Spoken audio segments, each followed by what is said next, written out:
പറ്റിക്കാൻ പറ്റും, ഉമ്മാനെ പറ്റിക്കാൻ പറ്റും, നാട്ടുകാരുടെ കണ്ണ് പറ്റിക്കാൻ പറ്റും, ഭർത്താവിനെ പറ്റിക്കാൻ പറ്റും, ഭാര്യയെ പറ്റിക്കാൻ പറ്റും. ആരെയൊക്കെ കണ്ണ് പറ്റിക്കാൻ നോക്കിയാലും അല്ലാഹ് കാണുന്നുണ്ടെന്നുള്ള ചിന്ത വേണേ.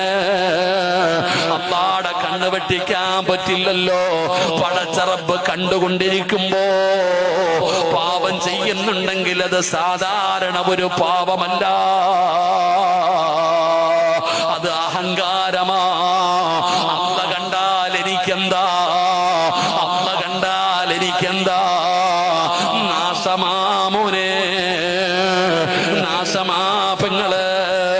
ഈ ലോകം മുഴുവനും അടക്കി ഭരിക്കുന്ന രാജാതിരാജനായ മലിക്കുൽ ജബ്ബാറായ ലോകത്തിന്റെ അധിപനായ അല്ലാഹ്, ആ അല്ലാഹുടെ കണ്ണിന്റെ മുമ്പിൽ ഇരുന്നിട്ട് പരസ്യമായി ചെയ്യുമ്പോ ധൈര്യമുണ്ടോ? വാപ്പയുടെ മുമ്പിലിരുന്ന് ചെയ്യാ, ഉമ്മാടെ മുമ്പിലിരുന്ന് ചെയ്യാ.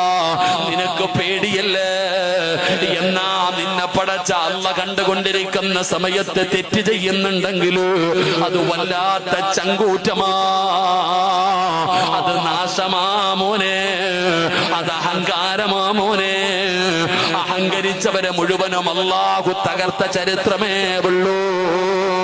അതുകൊണ്ട് എന്റെ പ്രിയപ്പെട്ടവരോട് പറയുകയാ, സാന്ദർഭികമായി പറയുകയാ, അല്ലാഹ് ആരാണെന്ന് പഠിച്ചോ. ഇന്നത്തെ സമൂഹത്തിന് അല്ലാഹ് ആരാണെന്നറിയില്ല. ഒരാൾക്കും അല്ലാഹനെ കുറിച്ച് അറിയില്ല. അല്ലാഹനെ അറിയേണ്ടതുപോലെ അറിയണേ. അല്ലാഹുവിന്റെ 99 സിഫത്തുകളുണ്ടല്ലോ, അസ്മാഉൽ ഹുസ്ന എന്ന് പറയുന്ന 99 നാമങ്ങളുണ്ടല്ലോ. അതൊന്ന് പഠിക്ക് ചെറുപ്പക്കാരാ, അതൊന്ന് പഠിക്കു പെങ്ങള്.